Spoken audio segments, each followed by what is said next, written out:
Bradesco. Entre nós, você vem primeiro. Boa noite. Boa noite. O Jornal da Record começa com o caso da execução do empresário Vinícius Gritzbach, que completou um mês hoje. Até agora, 2 suspeitos foram identificados e um foi preso. As identidades dos atiradores e do mandante do crime continuam sendo um mistério.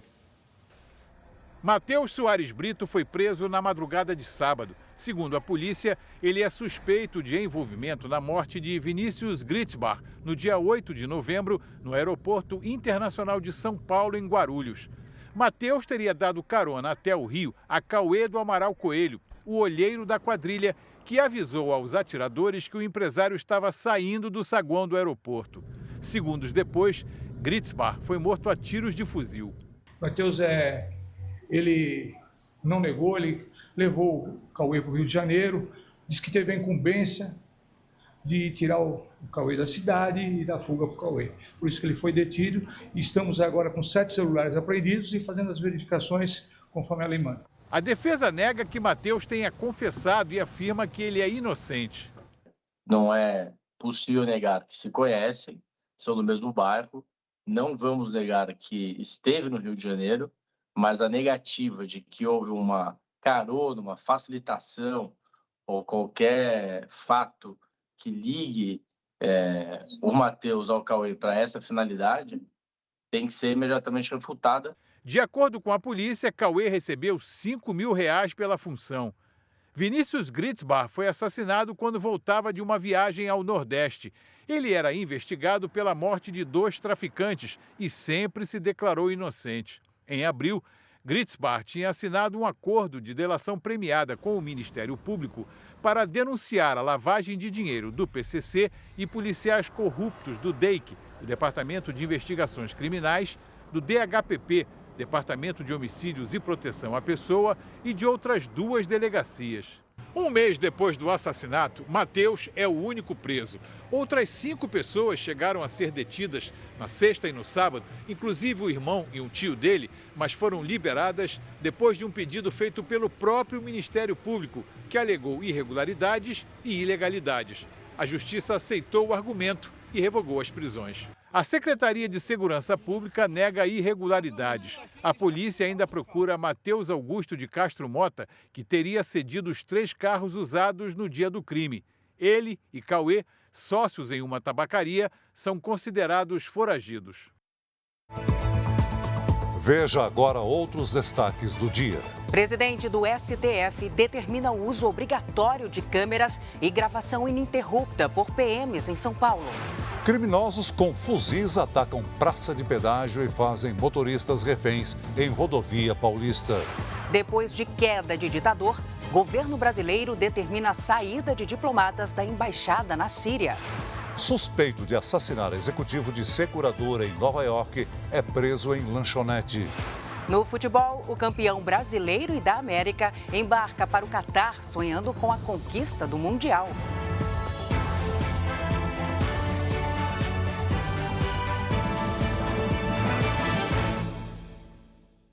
Oferecimento: Cartão Bradesco. Tenha 4 pontos por dólar gasto.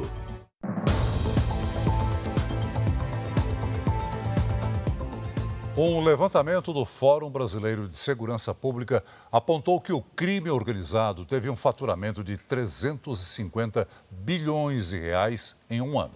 Um número expressivo que causa incontáveis prejuízos para toda a sociedade.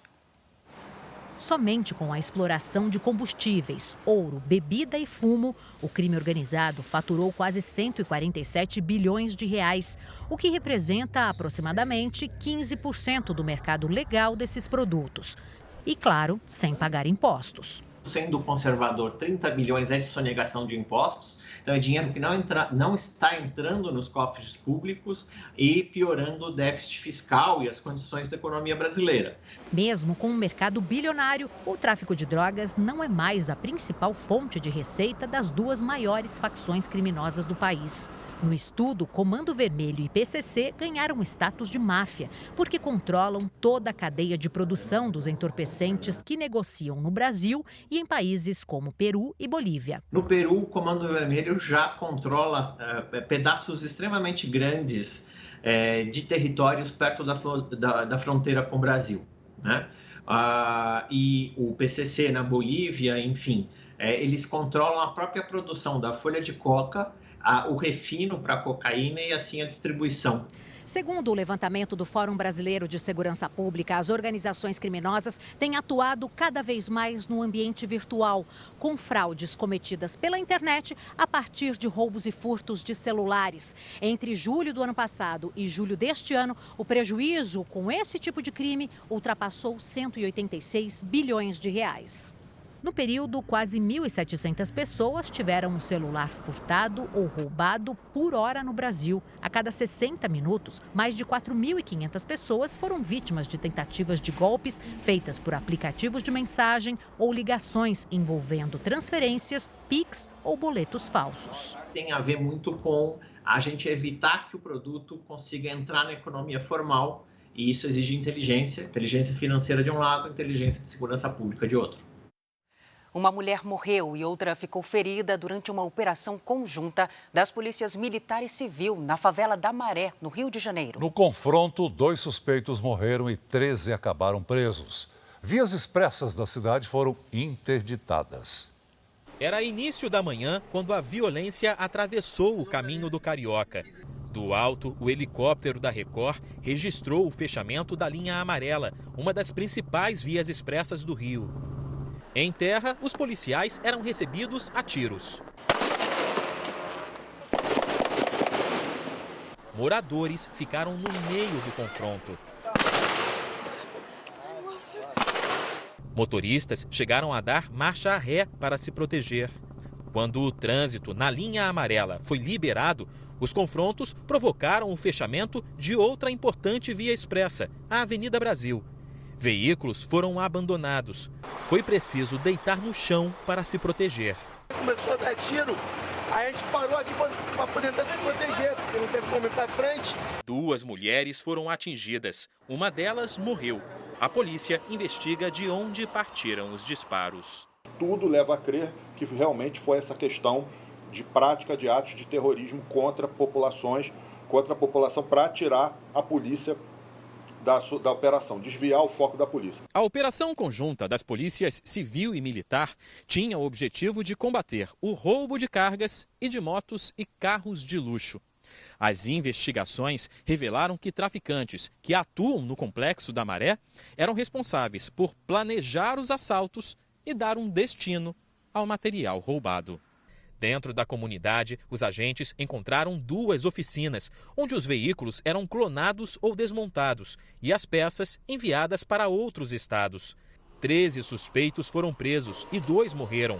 44 escolas públicas e 4 unidades de saúde suspenderam as atividades. Quase 70 carros de luxo e motos foram recuperados.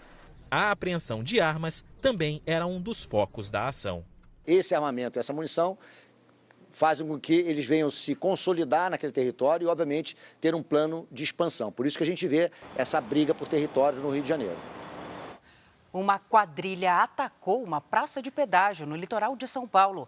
Motoristas foram rendidos. Um suspeito morreu ao tentar explodir o cofre. Com as mãos levantadas, um homem foge correndo pela rodovia. Outro é obrigado a deitar no chão. Vários motoristas que passavam pelo pedágio no momento do crime foram rendidos pelos criminosos. Enquanto isso, outra parte do grupo invadiu o prédio administrativo. O ataque foi durante a madrugada, na rodovia Padre Manuel da Nóbrega, que dá acesso ao litoral sul de São Paulo. Os assaltantes usaram bombas para tentar abrir um dos cofres. Na explosão, um suspeito morreu. Os comparsas conseguiram fugir no carro de uma família que tinha sido rendida. O veículo foi abandonado a 200 metros daqui. No trajeto, eles dispararam diversas vezes com fuzis. Alguns tiros atingiram este caminhão. Na hora eu fiquei assustado, né? Primeiro eu achei que foi pedra, né? Que pegou no para-brisa. Só que daí, quando chegou aqui no clarão, aqui, eu vi que foi tiro que pegou. Depois de abandonar o veículo, a quadrilha fugiu de barco por esse rio que corta a estrada, sem levar nada. Por enquanto, ninguém foi preso.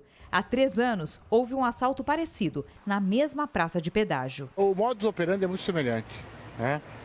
Inclusive, até o alvo também foi muito semelhante. Mais de 20 cidades foram atingidas por temporais em Santa Catarina. Hoje, o corpo de um garoto que estava desaparecido desde sábado foi encontrado pelas equipes de resgate.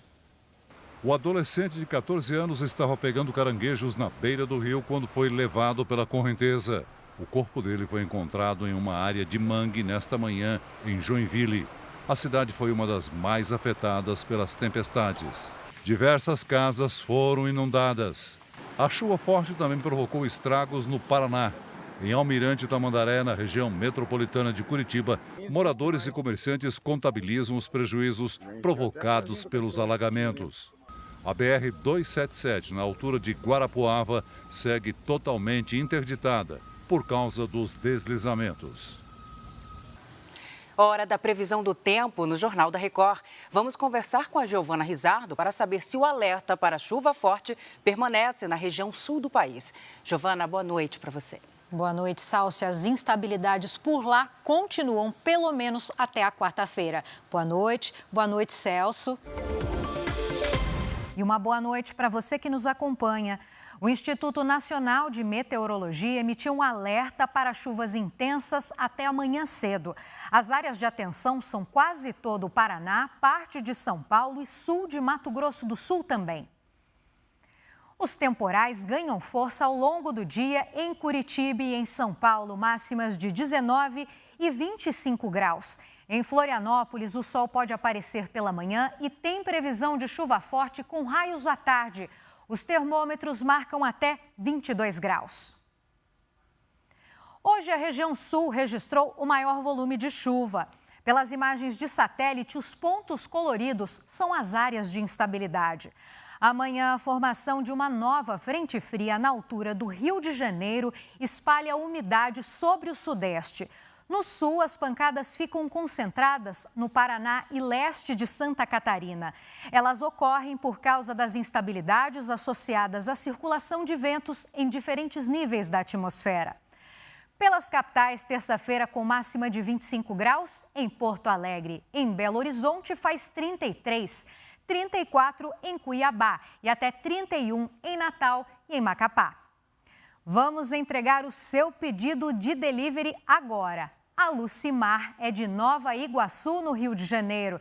Bem-vinda, Lucimar. Tem alerta para temporais de terça para quarta. Máximas de 30 e 25 graus. Na quinta, o sol aparece e esquenta até 26. A chuva com raios chega a qualquer hora. O Ednildo é do Recife, Pernambuco. Olá, Ednildo. Até quinta, o sol aparece por aí durante o dia e tem previsão de chuva passageira. Os termômetros vão variar entre 30 e 32 graus. Para participar do Jornal da Record, poste nas redes sociais o nome de uma cidade e a hashtag você no JR. Salsi, Celso. Obrigado, Giovana. Moradores de várias cidades do estado do Rio de Janeiro têm sofrido com cobranças indevidas da conta de água. A medição errada é feita pela concessionária Águas do Rio, responsável pelo abastecimento, que entrega boletos com valores astronômicos. Sem diálogo com a empresa, só resta aos consumidores buscarem a justiça. A conta de água virou um grande problema para esse comerciante que mora em São João de Meriti, na Baixada Fluminense. Ele passou a receber os boletos com valores muito altos. Cobranças de R$7 mil e até de R$14 mil. Ricardo procurou pela concessionária Águas do Rio, responsável pelo fornecimento de água. Foi em vão. O jeito foi acionar a justiça. A única coisa que eles falam é o seguinte: ou o senhor paga, ou o senhor parcela, ou então a gente corta. Dona Jussara passa pela mesma situação. Ela mora sozinha e procurou pela concessionária para contestar o valor de R$ 1.300 da conta. A aposentada teve o fornecimento de água cortado. A partir dali você não tem direito, porque a sua conta não foi paga, porque é um absurdo de cara. Eu espero que, no mínimo, eles façam o dever dele. Os moradores de São João de Meriti estão entre os 10 milhões de consumidores que dependem do serviço da concessionária Águas do Rio. A empresa começou a operar em 2021 em 27 cidades do estado, incluindo parte da capital. Hoje, a Águas do Rio é uma concessionária que acumula reclamações. De janeiro a novembro deste ano, foram 1.503 registradas na Secretaria Nacional de Justiça. O atendimento dentro da Águas do Rio, ele tem cliente que fala que eles são abusivos. A maioria das pessoas justamente abre a demanda judicial porque não consegue resolver a questão administrativamente com a empresa. A insatisfação cada vez maior dos consumidores com o serviço prestado pela concessionária é medida pelo número de ações no Tribunal de Justiça do Rio de Janeiro. Em 2022, foram mais de 9.000 processos contra a empresa Águas do Rio. No ano passado, esse número saltou para 28.000. Agora, em 2024, a empresa responde a mais de 40.000 ações em todo o estado, um aumento que ultrapassa os 300%. A falta de água, cobranças erradas e a inclusão de clientes de forma indevida na lista nacional de inadimplentes são as principais reclamações contra a concessionária. No mês passado, manutenções e reparos na rede paralisaram o fornecimento de água em parte do estado. Por causa do atraso em reativar o serviço, o PROCON multou a empresa Águas do Rio em mais de 13 milhões de reais. A gente está falando de água, a gente está falando de necessidade básica do ser humano. Há uma necessidade latente, né, para que as autoridades comecem a perceber o que está acontecendo, principalmente na cidade do Rio de Janeiro, em relação às condutas da Águas do Rio em relação a alguns consumidores. Em nota, a concessionária Águas do Rio informou que os processos judiciais não chegam a 1% do total de consumidores e que realizou mais de 9 milhões de interações diretas com os clientes pelos canais de atendimento. Ainda hoje, Itamaraty retira diplomatas brasileiros de Damasco depois de grupo rebelde tomar o poder na Síria. Flávio Dino mantém regras de transparência para o pagamento de emendas parlamentares e trava votações na Câmara. Em São Paulo, caminhoneiros são assaltados ao negociar frete com criminosos. O relator da principal proposta de regulamentação da reforma tributária está com o relatório pronto para ser lido no Senado. O relator incluiu armas entre os itens que pagarão a tributação maior e reduziu a carga de impostos sobre os imóveis. As armas de fogo e as munições foram incluídas na lista do chamado Imposto do Pecado, que terá tributação maior. Entre os produtos que fazem mal à saúde ou ao meio ambiente e que vão pagar um imposto seletivo também estão cigarros, bebidas alcoólicas e com alto teor de açúcar, embarcações, aviões, carros e as extrações de minério, de petróleo e de gás natural. Outra novidade apresentada foi a inclusão dos serviços de telecomunicações, as contas de internet e de telefonia, na possibilidade de cashback. Antes, a devolução do imposto pago às famílias com renda de até meio salário mínimo por pessoa estava prevista para as contas de energia, água e na compra do botijão de gás. O sistema vai funcionar da seguinte forma: as famílias carentes vão receber de volta 100% do CBS, contribuição sobre bens e serviços, e 20% do IBS, Imposto sobre Bens e Serviços.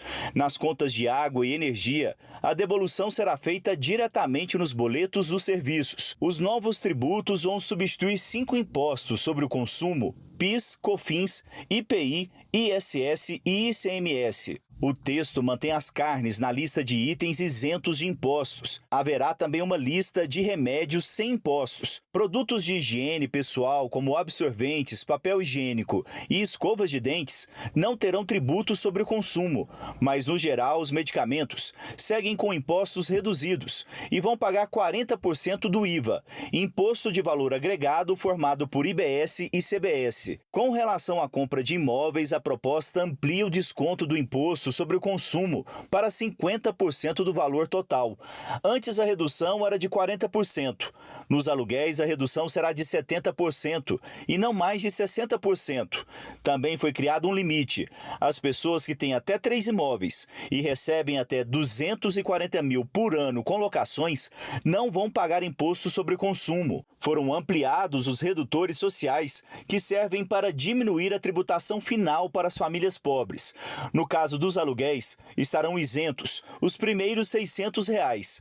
Para a compra de imóveis novos, R$ 100 mil ficarão livres de tributos, 30 mil no caso de lotes. O texto não foi lido na Comissão de Constituição e Justiça nesta segunda-feira por falta de parlamentares. O relator é o senador Eduardo Braga. 2026 será o ano de testar os sistemas. Lá na nota fiscal vai estar lá R$ 1.000 de CBS. Só que isso não vai gerar um débito fiscal. A partir de 2027, a operação começa com a alíquota teste. A proposta determina que em 2030 o governo federal deverá enviar ao Congresso um projeto para reduzir o imposto sobre o consumo, se a alíquota estiver acima de 26,5%. Após a inclusão das carnes, o imposto de valor agregado projetado pelo Ministério da Fazenda foi de quase 28%. A expectativa é de que a regulamentação da reforma tributária seja votada ainda nesta semana no Senado. As mudanças no texto terão que ser analisadas novamente pela Câmara, que terá a palavra final. Seria interessante que houvesse mais tempo para que os senadores pudessem votar realmente com consciência, né? Para que a gente não tivesse aquele risco de serem votadas mudanças tão importantes sem a devida avaliação política, jurídica que os senadores deveriam fazer.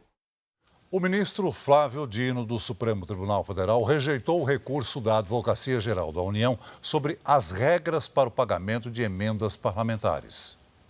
A AGU questionou pontos da decisão do Supremo, aprovada por unanimidade pelos ministros do STF na semana passada, que liberou o repasse de recursos desde que adotadas mais medidas de controle e transparência.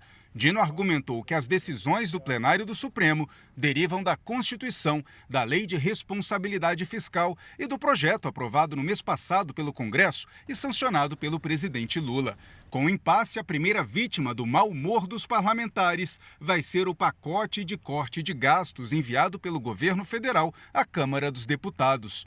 Nos bastidores, o presidente da Câmara, Arthur Lira, já disse a aliados que não pretende indicar os relatores para os projetos. A equipe econômica tem a expectativa de aprovar as medidas de ajuste fiscal nas duas casas do Legislativo ainda em 2024. Mas o risco agora é de que nada do interesse do governo seja aprovado até o fim do ano. Os deputados interpretaram a decisão de Flávio Dino como uma interferência indevida do Poder Judiciário no Poder Legislativo. Lula se reuniu agora há pouco no Palácio do Planalto com o ministro da Fazenda, Fernando Haddad, e recebeu os presidentes da Câmara, Arthur Lira, e do Senado, Rodrigo Pacheco, para tratar do impasse.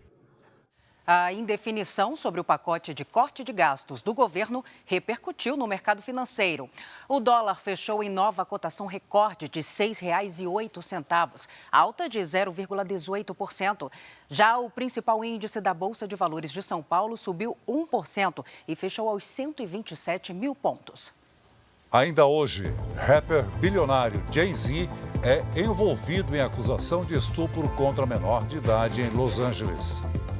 Ministro Alexandre de Moraes vota para condenar ex-deputado Roberto Jefferson a mais de 9 anos de prisão. Presidente do STF determina que PM de São Paulo faça uso obrigatório de câmeras corporais e que operações sejam gravadas sem interrupções.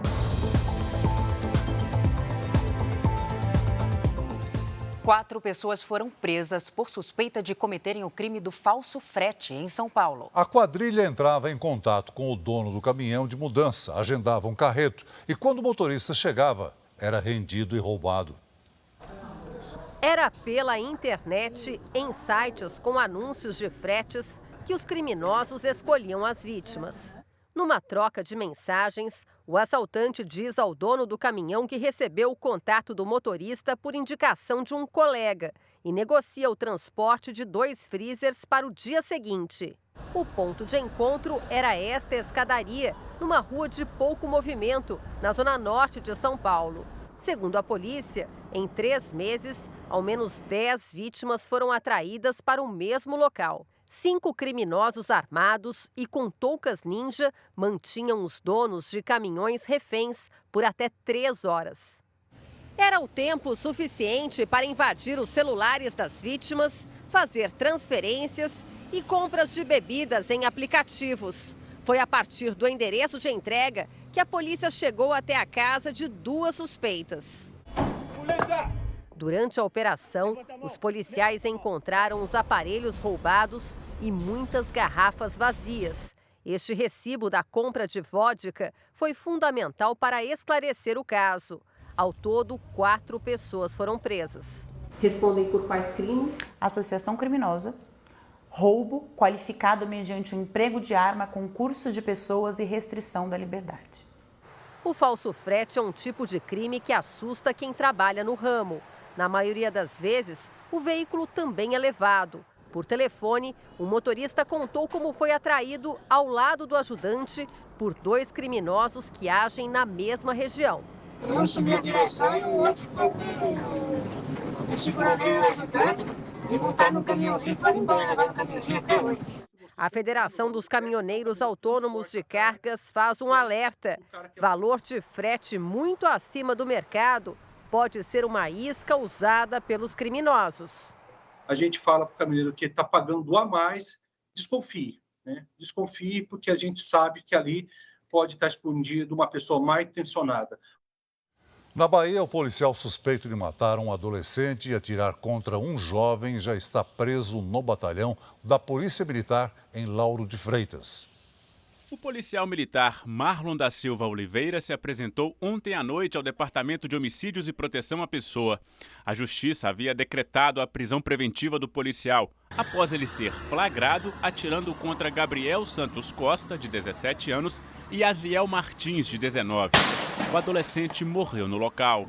Bater, dar um tapa na cara do meu filho, atirou no meu filho várias vezes.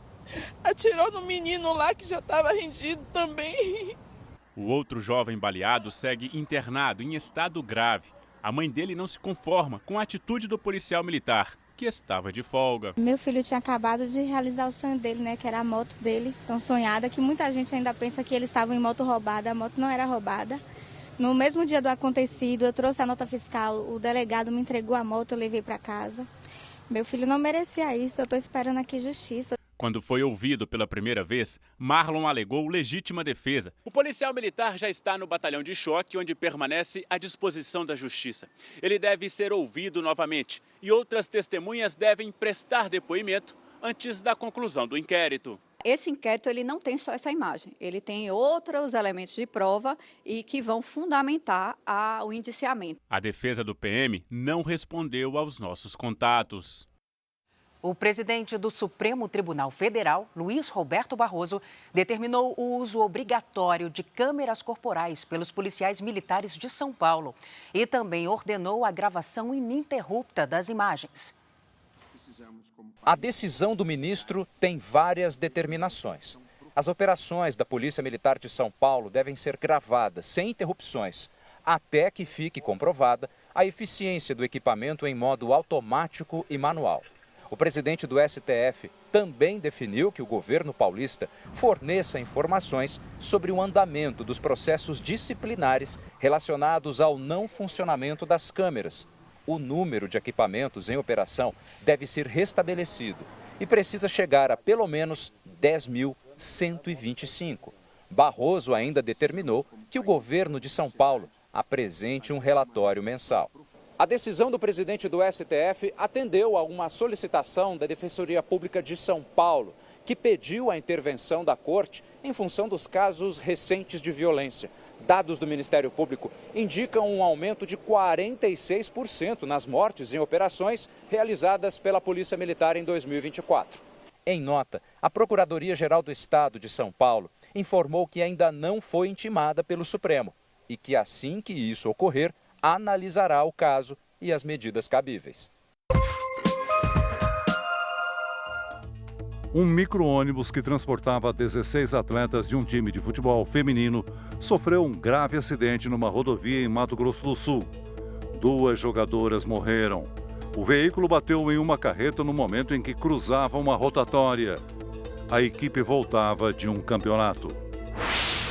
Em Conceição do Pará, Minas Gerais, subiu para 124 o número de desalojados após o deslizamento numa mina de ouro. De acordo com a empresa responsável, o deslizamento foi provocado por uma anomalia de uma pilha de rejeitos. Segundo a Defesa Civil, a empresa irá instalar radares para ajudar na fiscalização. O Ministério da Saúde vai entregar amanhã cerca de 1.500.000 doses da vacina contra a Covid em todos os estados e no Distrito Federal. O lote faz parte de uma compra de 70 milhões de doses que vai atender a demanda do país por 2 anos. Na Síria, a transição de governo já começou, depois da queda do ditador Bashar al-Assad, no domingo.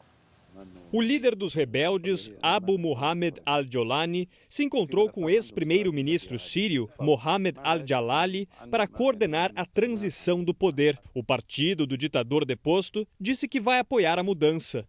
Bashar al-Assad fugiu para a Rússia, onde recebeu asilo do aliado Vladimir Putin. Em Moscou, a bandeira dos rebeldes foi hasteada na embaixada síria. A queda de Bashar al-Assad repercutiu no mundo todo. O Irã, um ex-aliado, tenta estabelecer vias diplomáticas com os rebeldes. Governos da Europa, como a Alemanha e Reino Unido, anunciaram a suspensão de pedidos pendentes de asilo de refugiados sírios. Na fronteira com a Turquia, sírios formaram longas filas para voltar ao país de origem. Após a queda de Bashar al-Assad, Israel lançou um ataque aéreo contra a Síria. Os alvos foram locais onde estavam estocados mísseis, foguetes de longo alcance e armas químicas. A medida seria para evitar que o armamento vá parar nas mãos de grupos extremistas. As forças israelenses de defesa reforçaram o contingente perto da fronteira com a Síria, mas afirmaram que a medida é temporária. Hoje, a região central de Israel voltou a ser alvo de ataque, mas sem feridos.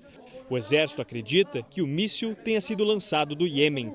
Mais tarde, o primeiro-ministro israelense declarou que a guerra contra o grupo terrorista Hamas na faixa de Gaza não será interrompida agora. A afirmação acontece em meio a negociações de um cessar-fogo. Benjamin Netanyahu também considera que a queda do regime sírio é resultado dos duros golpes que Israel desferiu contra o Hamas, o Hezbollah e o Irã. A dúvida agora é sobre o futuro da Síria. A milícia que assume o governo diz que vai respeitar as diferenças entre os povos que formam o país. Mas o histórico de violência e a ligação com grupos terroristas levantam dúvidas sobre a transição. Cai um ditador, assume um líder classificado como terrorista pelo Ocidente. Com a fuga de Bashar al-Assad, que governou o país com mão de ferro nos últimos 24 anos, quem ascende ao poder é Abu Mohamed al-Jolani, um homem de 42 anos, fundador da frente rebelde Al-Nusra, conhecida como a Al-Qaeda Síria, pelas ligações com o grupo jihadista criado por Osama Bin Laden. A Al-Nusra mudou de nome e passou a se chamar Grupo Militante Islâmico, o HTS, que agora domina a capital Damasco. É importante a gente ter em mente que a queda de um regime ditatorial não necessariamente significa o início de paz ou de maior respeito aos direitos humanos. E na Síria não deve ser diferente, a gente tem que estar atento para acompanhar o que vai decorrer agora. Ainda não é possível definir as consequências práticas da troca de comando no país. O líder al-Jolani chega a Damasco com a promessa de um governo de coalizão que vai respeitar as diferenças étnicas e religiosas da Síria. A desconfiança é se não vai prevalecer o histórico violento do HTS e de afinidades ideológicas com a Al-Qaeda e o Estado Islâmico. Nem mesmo a população da Síria tem certeza de como será a sua condição a partir de agora, porque o regime que agora sobe ao poder na Síria pode repetir os passos, por exemplo, do Talibã no Afeganistão e ser muito opressivo com as mulheres ou com minorias. O Ministério de Relações Exteriores do Brasil determinou a saída dos diplomatas da Embaixada Brasileira em Damasco. Fontes no Itamaraty informaram que a retirada começou de manhã. À tarde, todos os diplomatas já tinham atravessado a fronteira com o Líbano. A expectativa é de que a diplomacia brasileira retorne para a capital da Síria assim que o governo transitório assumir a responsabilidade pela segurança no país. O futuro da Síria é incerto e perigoso para o restante do mundo, mas, sobretudo, para a sua população muito diversa, etnicamente, e muito sofrida. Dos Estados Unidos, o astro da música Jay-Z foi acusado de estuprar uma adolescente de 13 anos. O suposto crime faz parte de um processo movido contra o rapper conhecido como P. Diddy. A acusação foi feita por uma mulher identificada com o nome fictício de Jane Doe. Ela diz que foi estuprada por Jay-Z em uma festa, depois de uma premiação musical no ano 2000. Na época, a suposta vítima tinha 13 anos. O nome do artista foi incluído em um processo federal, aberto em outubro, contra P. Diddy, outra celebridade da música. Ele foi preso em setembro por acusações como extorsão e tráfico sexual e não teve direito à fiança. Na ação, Jane Doe diz que foi estuprada por Diddy e Jay-Z na mesma noite. Segundo ela, uma mulher também estava presente, mas o nome não foi revelado. Jay-Z negou as acusações e disse que essa é uma tentativa de extorsão por parte do advogado da suposta vítima. O rapper prometeu provar que as alegações são uma fraude e prestou solidariedade às vítimas de abusos sexuais do processo. Jay-Z já venceu 24 Grammys, o chamado Oscar da música. Também é o músico mais rico do mundo, com fortuna avaliada em 2,5 bilhões de dólares, o equivalente a mais de 13 bilhões de reais. Para completar, ainda é casado com ninguém menos do que Beyoncé, a diva do pop mundial. O advogado de Jane Doe não se manifestou sobre a declaração de Jay-Z. Ele representa mais de 100 vítimas que alegam ter sido exploradas sexualmente por P. Diddy, que nega as acusações. Veja a seguir, polícia americana prende o suspeito de matar executivo de uma das maiores seguradoras de saúde dos Estados Unidos. E no futebol, a última rodada do Campeonato Brasileiro tem time tradicional rebaixado e a redenção de um artilheiro.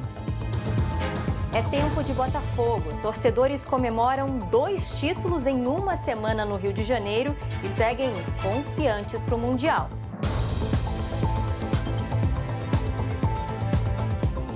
O Supremo Tribunal Federal começou a julgar hoje o ex-deputado federal Roberto Jefferson.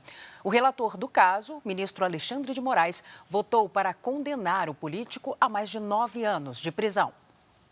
Roberto Jefferson foi denunciado pela Procuradoria-Geral da República por incitar apoiadores a invadir o Senado e a explodir o prédio do Tribunal Superior Eleitoral. Jefferson foi preso preventivamente durante as investigações. Em 2022, recebeu a tiros de fuzil os policiais federais que cumpriam mandados de busca e apreensão na casa dele, no interior do Rio de Janeiro. O político também ofendeu a ministra do Supremo, Carmen Lúcia. A corte tem até a próxima sexta-feira para decidir o futuro de Roberto Jefferson. Reservadamente, alguns ministros acreditam que o político deve ser condenado com ampla maioria, como exemplo para evitar que figuras políticas repitam os atos cometidos pelo ex-deputado. O caso é julgado no Supremo porque os ministros entenderam que existe conexão entre os atos de Roberto Jefferson e os ataques às sedes dos 3 poderes, em 8 de janeiro do ano passado. O ministro Alexandre de Moraes, relator do caso, foi o primeiro a votar e definiu que o político deve ser condenado a 9 anos, 1 mês e 5 dias de prisão, com o início da pena em regime fechado. Moraes também determinou o pagamento de multa de R$200 mil em danos morais coletivos. A defesa de Roberto Jefferson ainda não se manifestou. A polícia americana prendeu o suspeito de matar o CEO de uma das maiores seguradoras de saúde dos Estados Unidos. O detido é um americano de 26 anos. O homem mais procurado do país desde a semana passada foi preso em uma lanchonete de uma rede de fast food em Altoona, na Pensilvânia. A cidade fica a cerca de 450 quilômetros de Nova York, onde Brian Thompson foi morto com tiros pelas costas na última quarta-feira. A informação foi confirmada pelo prefeito de Nova York durante uma entrevista. A prisão aconteceu depois que um atendente da lanchonete reconheceu o suspeito nas imagens divulgadas em todo o país. Com ele, os agentes encontraram identidades falsas, uma arma e um silenciador semelhantes aos usados no ataque. O suspeito também levava um manifesto com críticas a grupos de assistência médica e declarações de incentivo ao uso da violência contra essas empresas. A comissária de polícia de Nova York disse que o documento encontrado revela tanto a motivação quanto a mentalidade do suspeito. O jovem identificado como Luigi Mangione ainda vai ser interrogado. Brian Thompson, de 50 anos, era CEO da United Healthcare. A seguradora de saúde vai faturar 455 bilhões de dólares neste ano, cerca de 2 trilhões de reais. O Botafogo venceu de uma só vez a Libertadores e o Campeonato Brasileiro. Só o Santos de Pelé e o Flamengo de Jorge Jesus conquistaram as duas taças no mesmo ano. Assunto para Paloma Totti, que já está aqui com a gente. O fim do jejum de títulos de um dos maiores clubes do Brasil não poderia ser melhor, né, Paloma? Boa noite. Foi um ano incrível. Boa noite para vocês, boa noite para você. Fazia 29 anos que o Botafogo não comemorava um título nacional. E ainda tem a chance de faturar em 2024 o maior troféu da história do clube, o Mundial, disputado no Catar. No dia seguinte à festa do título, os torcedores estavam afinados. Eu te amo, o meu sangue ferve por você. O botafoguense pode exibir no peito a faixa de campeão da Libertadores e agora de campeão brasileiro. Valeu a pena, já pensou? A dose dupla. O coração do velho quase parou, cara. A festa começou com o estádio Newton Santos lotado. Dentro de campo, o time fez a parte dele. A vitória de 2-1 sobre o São Paulo quebrou um jejum de 29 anos. Isso 8 dias depois de conquistar o inédito título da Libertadores. Isso é um ano espetacular, mano. Não tem comparação. Essa temporada do Botafogo é um presente aos torcedores. Um amor que passa de pai para filho. Aqui nessa casa, por exemplo, o primeiro botafoguense foi o avô da Fernanda. E ela já garantiu que essa tradição não vai terminar tão cedo. Fernanda, conta pra gente, qual é o nome dessa boneca, sua filha? Dandara Botafogo Amaral Távora. E se você duvida, dá uma olhada no nome de registro. A mãe garante que a filha deu sorte ao time e aos 3 meses já se tornou sócia torcedora oficial. É um amor que não se compara, né, como a própria música do clube diz. E eu precisava que ela estivesse lá, então eu não medi esforços para levar a Dandara. O ex-atacante Túlio Maravilha foi o artilheiro do Botafogo na conquista do até então último título brasileiro do clube em 1995. Mas desta vez ele acredita que esse time pode ganhar destaque mundial. O grande sonho mesmo é chegar à finalíssima contra o Real Madrid. E pelo que o Real Madrid está jogando hoje, quem sabe conquistar esse título intercontinental. O time é muito bom mesmo. Botafogo campeão brasileiro, mas a última rodada rebaixou um grande do futebol e ainda marcou a redenção de um artilheiro que estava completamente desacreditado lá no início do campeonato. A estrela solitária agora também é a mais brilhante do futebol brasileiro. Luiz Henrique, do Botafogo, foi eleito o craque do campeonato. O cenário ficou ainda melhor para o time do Rio, porque o Palmeiras, que tinha a chance de conquistar o tri brasileiro, perdeu para o Fluminense. O Verdão não levou, mas teve a revelação do campeonato. Consegui ser titular, consegui ajudar o Palmeiras da melhor forma possível, fui vendido e creio que esse ano foi um ano maravilhoso para mim, que vai ficar marcado na minha carreira. A rodada guardou ainda mais emoções para a parte de baixo da tabela. Fluminense e Red Bull Bragantino venceram e escaparam da Série B. Quem caiu foi o Atlético Paranaense, que perdeu para o Atlético Mineiro. Também vão disputar a segunda divisão Criciúma, Atlético Goianiense e Cuiabá. 8 equipes vão disputar a Libertadores do ano que vem. Botafogo, Palmeiras, Flamengo, Fortaleza, Internacional, São Paulo, Corinthians e Bahia. O Timão teve uma arrancada impressionante no fim do campeonato. Foram 9 vitórias seguidas. A recuperação do Corinthians também marcou o retorno do atacante Yuri Alberto. Contestado no início da competição, o camisa 9 terminou o campeonato como um dos artilheiros, com 15 gols marcados. A gente sabe que no último terço a gente tinha que melhorar bastante coisa desde o início da temporada e graças a Deus a gente tem melhorado bastante com esses grandes talentos que a gente tem. O Campeonato Brasileiro de 2025 vai começar no dia 29 de março. E no ano que vem, 38 jogos serão exibidos aqui na Record, com exclusividade na televisão aberta. Imperdível, hein? E Renato Gaúcho não é mais técnico do Grêmio. O treinador não teve o contrato renovado depois de ficar em 14º lugar na tabela. Renato Gaúcho é o técnico que mais vezes comandou o Grêmio na história. Hoje, ele gravou um vídeo emocionado. Sente as portas do clube sempre estarão abertas. Eu não sou perfeito, tenho meus defeitos, mas eu sempre vesti a camisa do clube. Eu sempre procurei defender a instituição, mesmo agradando a todo mundo, né? É difícil, mas meu muito obrigado a todos. No último jogo do campeonato, o Grêmio perdeu do Corinthians por 3-0. Essa também foi a despedida do zagueiro Jeromel como jogador de futebol. O ídolo gremista tem 39 anos e jogou 10 temporadas no time.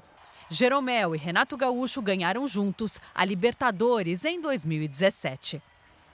Essas foram as notícias do esporte. Salso e Celso. Obrigada, Paloma. Valeu, Paloma. Essa edição termina aqui e à 00:30 tem mais Jornal da Record. Você fica agora com as emoções da nova fase da novela Força de Mulher. E logo depois de Gênesis, tem a última prova de fogo em A Fazenda. Tudo está imperdível. Uma boa noite para você. Boa noite.